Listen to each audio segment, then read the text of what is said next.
You may think the Paris climate talks are all about saving the planet from dangerous levels of global warming, but they're also about cutting business deals and showing off to the rest of the world how great your country is. We're in the Gulf Pavilion, which is showing off what 6 of the states which form the Gulf Cooperation Council are doing. You can see how fabulous it is. They're secret meeting rooms down there past that lovely arch, and there's a presentation area there where the Gulf states will tell you what fantastic work they're doing, even though most independent analysts say that their climate plans are pretty shabby. Here's the French pavilion, as you might expect, given they are the hosts of these talks.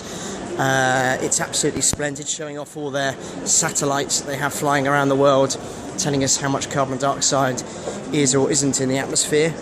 We have a rather, well, it's for the Chinese, it's a rather conservative pavilion, although it does have a rather nice detail here on the corner.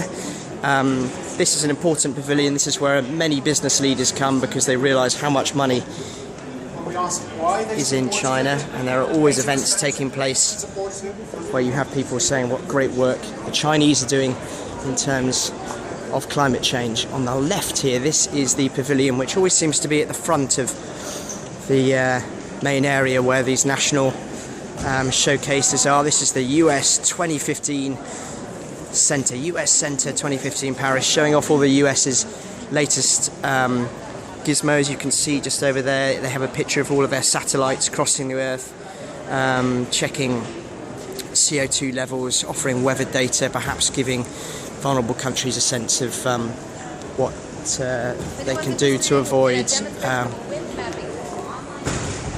dangerous forms of climate change. And if we head down the main concourse here, we've got Ecuador on the right, we've got Peru further down. It's amazing quite how many very poor developing countries seem to be able to afford these very snazzy pavilions, but I'll let our listeners work out how they do that. Here's Japan on the left, AOSIS. This is the alliance of small island states. These are some of the poorest countries which are most at risk from climate change, from sea level rise, from degraded ecosystems as a result of warming waters, from dying coral as a result of ocean acidification. On the right we've got Germany. Look, they've got a lovely sign below 2 degrees C. Together we'll make it. Together we'll make it.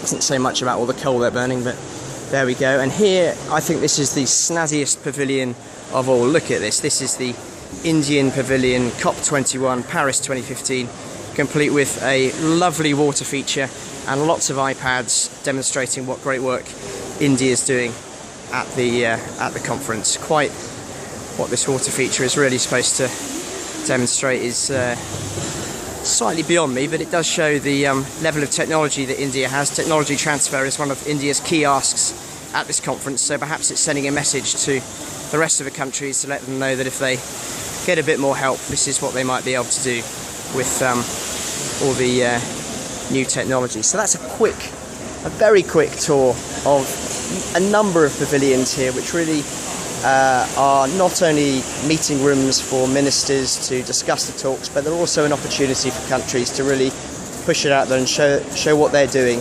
attract investment, and after all, this is what these talks are all about. They are called the climate talks, but really this is one of the biggest economic summits that has ever taken place.